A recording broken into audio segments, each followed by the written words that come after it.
What are you hoping that fans get from this album, and what can they expect? I just hope that people listen to it and take me as an artist, not just for my song Water. You know, Water did amazing and I'm so proud of it, but I'm more than just one song, you know. I'm a real artist, I have a lot of ideas, I have a lot that I... A little disclaimer, I made this review around the time Tyla's album was first released. So anyways, moving on, I'm here to talk about my favorite pop star, Tyla. Okay. Yeah. I was so disappointed with the Tyla album when it first came out. During its initial release, I figured it would be great because it had a lot of competition when it dropped. Now, months later, I can confidently say this album was average. Not great, definitely not bad, but it didn't meet my expectations. Tyla had a lot of hype around her, and she's gone on record saying she's going to be the biggest superstar of her generation. And so I thought she'd prove herself. I wanted Tyla to showcase the best in African pop music, primarily the dance aspect. I really wanted this to be a high vibrational dance heavy album, you know. I wanted this to be experimental. I was thinking this LP would have straight up piano tracks, pop tracks, you know, etc., etc. But this album was not that. It was very safe, it had a winning formula with Water, and it wasn't steering away from that.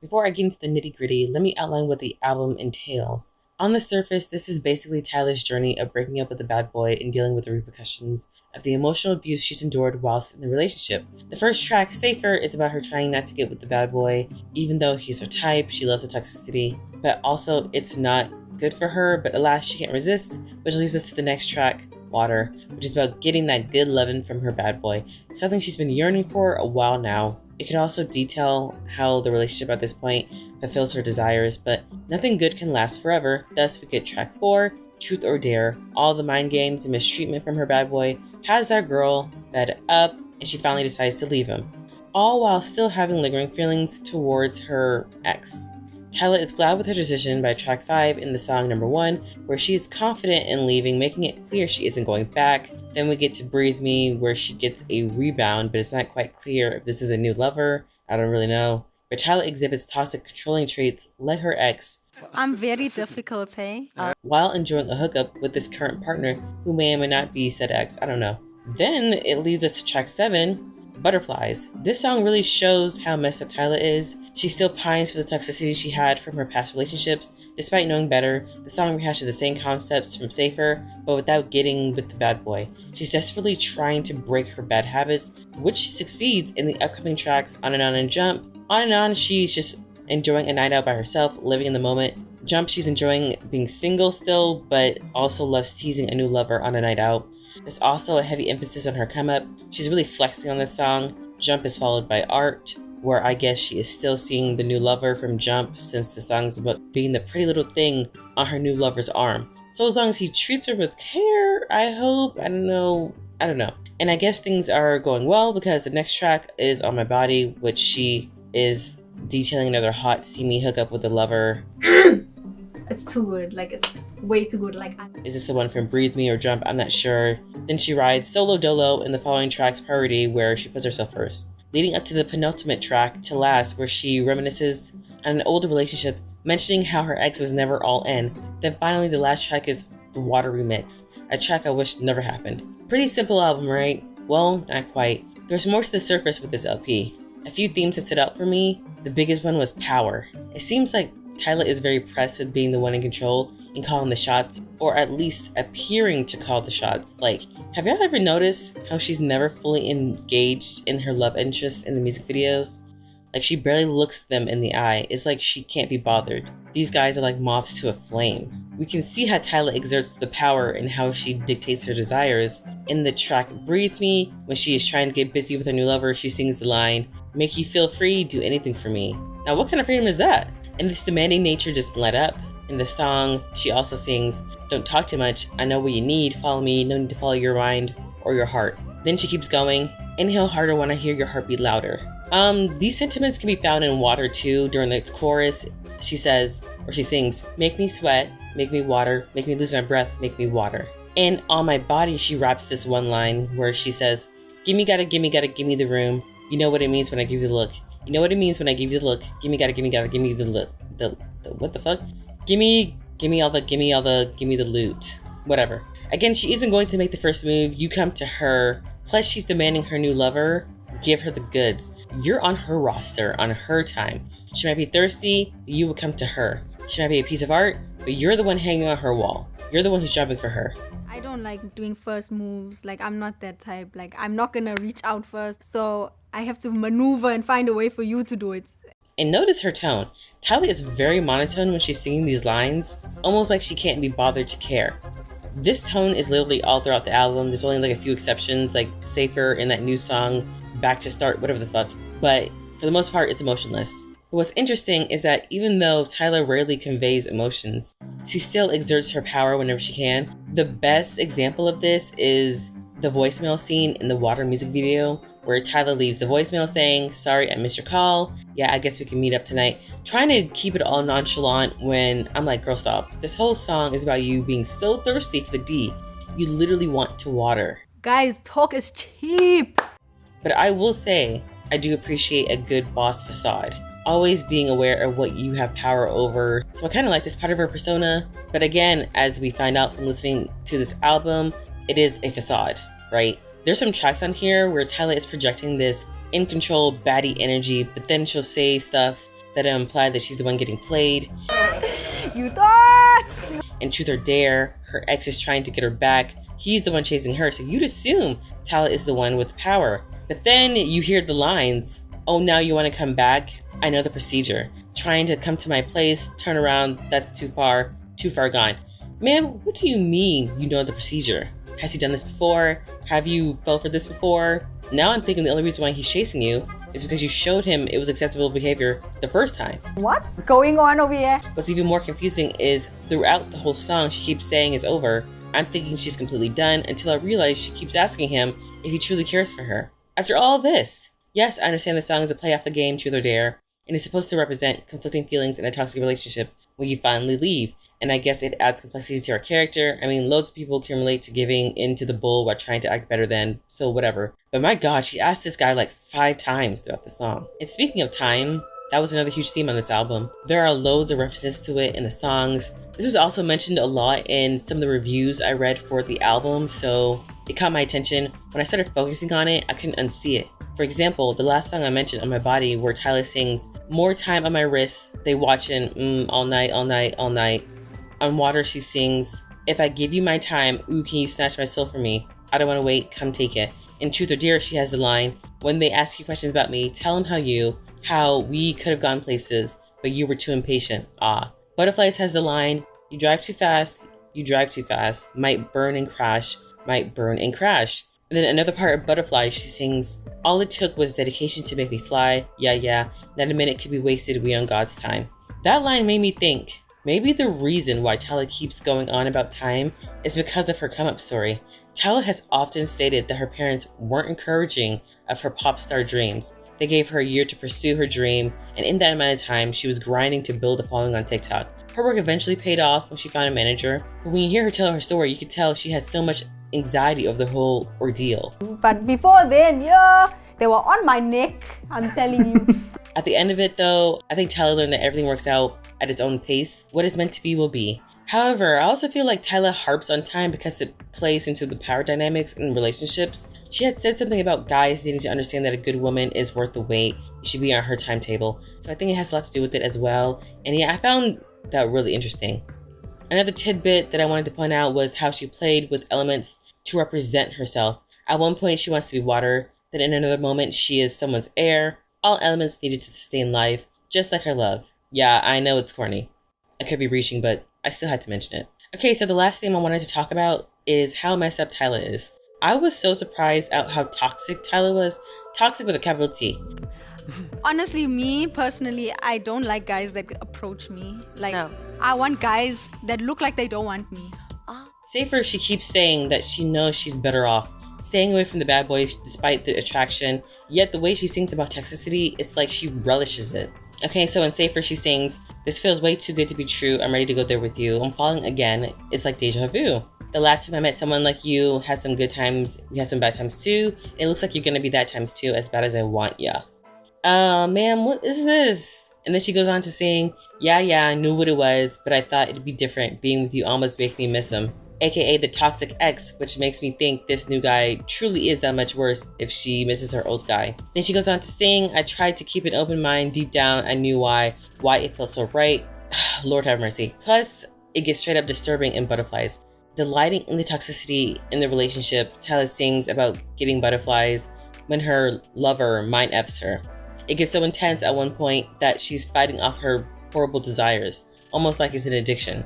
She sings, "Can he care? Can't listen, can't think. Hold up, ooh, when he said it, hit it. Would you give me love? Can't care, wouldn't listen, can't even think. Hold up, ooh. Can't see when I'm with you. Can't think, hold up, ooh."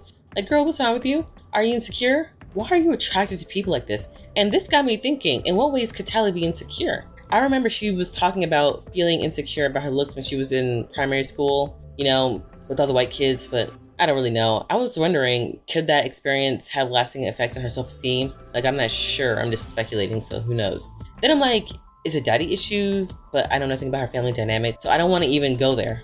So all I'm left with is she must be insecure about herself. She must not love herself enough if she is attracted to lovers like this. So, I don't know. Overall, this album sounded like a cop-out. I could tell that there was a clear objective to follow Water's formula since it was a huge hit. And I've been seeing that people think that the songs all sound like Water. And I'm like, huh? I agree completely. This whole album sounds very similar. They really made Water like a good 5 times on this album. That song changed my whole life, and I had to go back in the studio and make some more songs. Yeah, it kind of sparked another excitement. I didn't realize that the album was already done by the time you were gonna write Water. Yeah, I mean, we were like kind of wrapping it up, but literally after Water, we just went in again, and we made even more bangers. I also had problems with the drums on this album. I don't know if they were relied on too much or maybe it was always used the same way. How, like, come on. Anything like that log drum, it's always like a finishing touch, like add a log drum here, add a log drum there. Like, I don't really know if I'm explaining it right, but the drums got tiring. Another annoyance was the group harmonies on the choruses. It was on most of the tracks, which got repetitive and tiring too. And is it just me or did anyone else get the feeling like the harmonies were a bit haunting? It kind of reminded me of a voice of a possessed character that's in those paranormal horror movies when, the possessed person call themselves Legion. Like, I don't know, there's like a dark haunting with the voices. And something else that felt haunting was Tyla. Going back to my comments of her being demanding and spewing out all these commands to her lovers, sometimes it would come across as spells. Make me sweat, make me harder, make me lose my breath, make me water. Like, I don't know if anyone else felt the same way. If you think I'm reaching, that's okay. It's just that for some weird reason, I was having a lot of anxiety listening to this album. Like, there was something unsettling about the sound that made me paranoid whenever I listened to it. Like, I tried not to listen to this album at night. I just felt like there was something sinister in the sonics, like the vibrations were off. I'm not a witch. But anyways, back to the group harmonies. I think one of the reasons why the group harmonies was used so much was partially to make up for Tyla's monotone voice. Like I said before, with an exception for a couple of tracks, Tyla isn't emoting much, which is very frustrating because when you mix in the monotone vocal style and the laid-back production, it's giving coffee shop. And prior to listening to this album, I had expectations that this was going to be a dance-heavy album, something Amapiano, heck, African music excels at. In addition to all that, I assumed that Tyla's onstage energy would have translated onto her album. I just feel like you can feel the energy when it's performed, because it's not really just dance moves for us. It's not really just Amapiano music for us. It's really a part of our culture being from South Africa. And I feel that like that translates. And yeah, no, it didn't. Or maybe it did. Maybe it did. There aren't any real dance songs on this album aside from Jump. Now, I will say in the deluxe edition, Shake It, what's that song? The first song. I'm like, okay, you can dance to that. But, for the most part, nah. What's even more interesting is that there are songs on here with full-on dance breaks, like where they just showcase the instrumentals. So I know dance was a focal point in making these songs, but it just didn't feel logical. Like the dance breaks, the songs that had the dance breaks, it didn't feel logical. Like, why are you singing about heartbreak? And I don't fucking know. It just felt kind of disjointed. I don't know.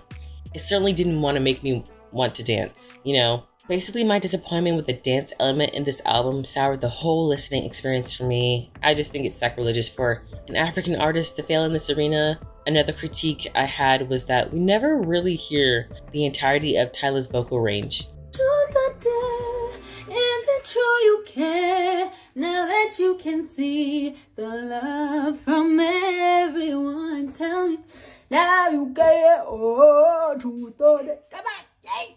I saw an online reviewer mentioning her voice is capable of a lot more than what we're hearing, which I agree. I would say her new songs in the deluxe edition shows a different side to her voice, and just by looking at her Instagram covers, I definitely think that this girl's voice can do a lot more than what we're hearing. Tyla could have done great with Ashanti-esque songs like Rain On Me or Foolish.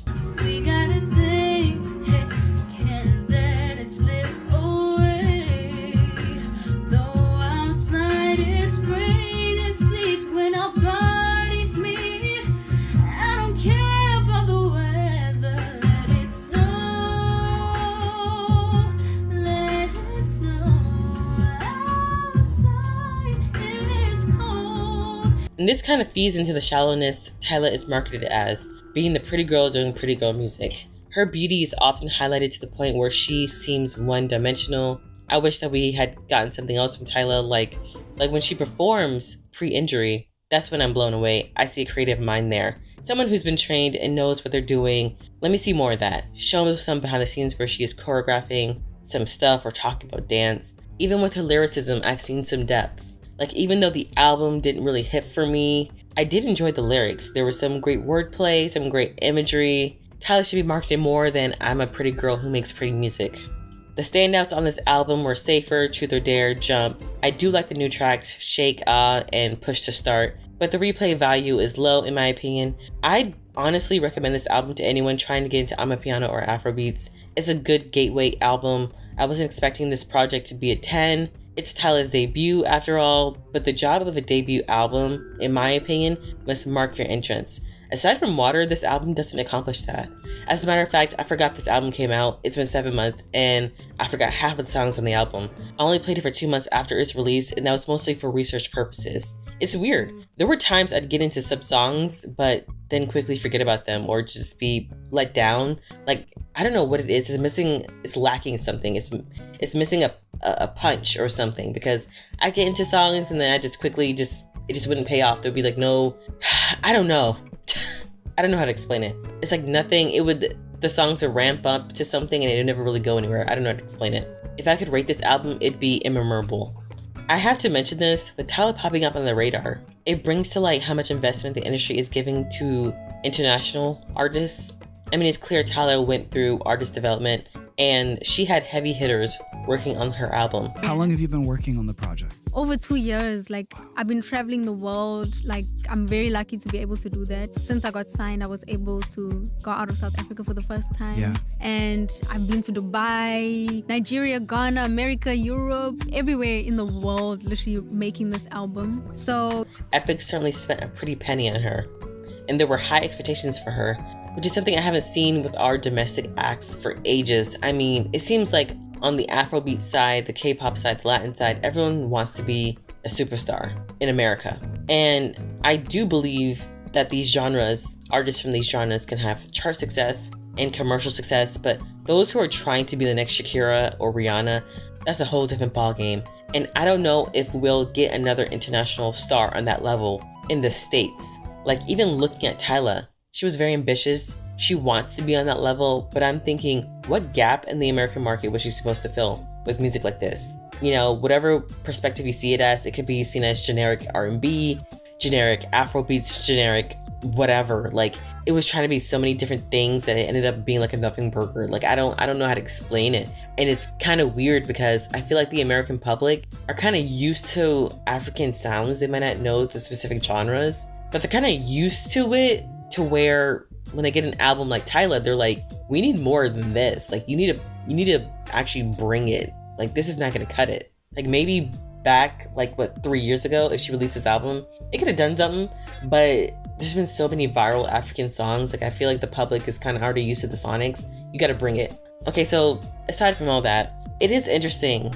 With all the investment Tyla had, it's clear she didn't live up to expectations. Her American tour was canceled and her album sold 24,000 first week, with speculations of 3,000 in pure sales, which I'm inclined to believe since the top albums during that week Tyla debuted in the 200 had abysmal pure sales. Like Metro Boomin topped the 200 the week Tyla debuted, and he did 4.5k pure sales. And Hozier's EP that debuted that same week did 3k pure sales, and it was ranked at number 10. So it's definitely like, I do believe that she did like 3k pure sales. Like, it has to be around that ballpark, you know? To me, Tyla is one of those artists who gets a load of attention, but nothing really happens with their music. I think there's more opportunities for her overseas.